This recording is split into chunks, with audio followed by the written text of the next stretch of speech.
Nowadays mimi sipendi siasa nyingi sana, except kusema ukweli jinsi ilivyo. Whether it irritates Kenya Kwanza, whether it irritates ODM or Azimio, but I have to speak the truth as it is. I think that is the most important thing as Kenyan people. Now, number one thing, mimi nilifuatilia Sabasaba yesterday, and at some point Raila made a claim kwamba some people actually shot him with a live bullet. Mimi sijasomea forensic studies. I've never done that, but there is a way that everybody looks at it. Even those who are trained in that area will disagree with Raila, because a live bullet shattering a screen ya gari would look in a different way than kama ni a blunt object imegonga kioo ya gari ama a bullet imegonga kioo ya gari. And I've seen a lot. If you don't believe me, go online, compare all this, and then you will come to agree with me kwamba nobody shot at Raila's vehicle. Raila is making baseless claims. Sijui kama anadanganywa, sijui kama ajui, sijui kama ni watu tu ama hata is part of the problem that is trying to create some tension kwamba kuna watu wanataka kuua Raila.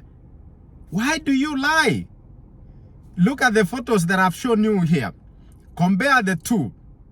One for a live bullet and one for a blunt object. So Raila hawezi kudanganya wa Kenya all the time.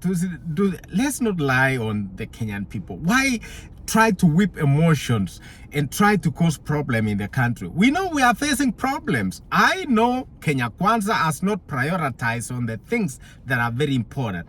But you, as the opposition, you need to play your role in a correct way. Tell us things that need to be done, but not, trying to bring up all these things that doesn't make sense to us. Hata sisi wenye tunajaribu kusema hey, wacha tukae katikati tuone mahali kuna ukweli.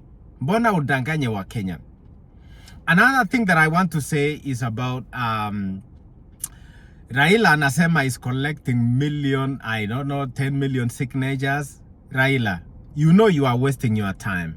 It's either umeongea na Ruto na mumekubaliana, but you are playing with your base. Uwadanganye your base so that they can believe that you are still active, really trying to do something. When you know very well, even if you collected 10 million signatures, even 20 million, that process will end up in counties. They will vote in the county level, which probably will not pass. You know that for a fact. You will have to present the signatures again to the parliament. I believe so. I don't know. I'm not a lawyer. But it a fail kwa parliament. It a fail. Just like the previous time umejaribu ku change constitution, which will require a consensus that you have run away from. Umekata hiyo consensus discussion na Kenya Kwanza so that mukubaliane on some things that needs to be done. I know the Kenyan constitution is the worst constitution that ever existed, I guess anywhere in the world, where women are given offices without non-competitive positions. Where hiyo demokrasia gani hiyo inafanyika ulimwengu? If women can run and they get elected to be governors, why give them positions ya free? Eti unasema third gender rule. Muli allow some folks around the world, Western world, to confuse your minds. Heti munapatia women free seats. What the hell? That is the worst constitution. And I agree. I came to agree with Moi when Moi said that Kenyans have voted for a very expensive constitution. He was right. He was damn right. I never agreed with him, but he was right when he said that the kind of constitution we have is the worst one. And if there is a call for a referendum that does not try to, lean on one side, I think I'll support that. Let's not make laws because of trying to just get what we want for a short time. Let's look at the long term. And I believe we will get a very good constitution. Shida ya kwamba tuna struggle na hii constitution is because we were just looking at Moi and at the time we went for referendum. And then after that, we were looking at Kibaki when we went for referendum. When are we going to open our eyes and look at the Kenyan people instead of looking at a party or looking at Raila?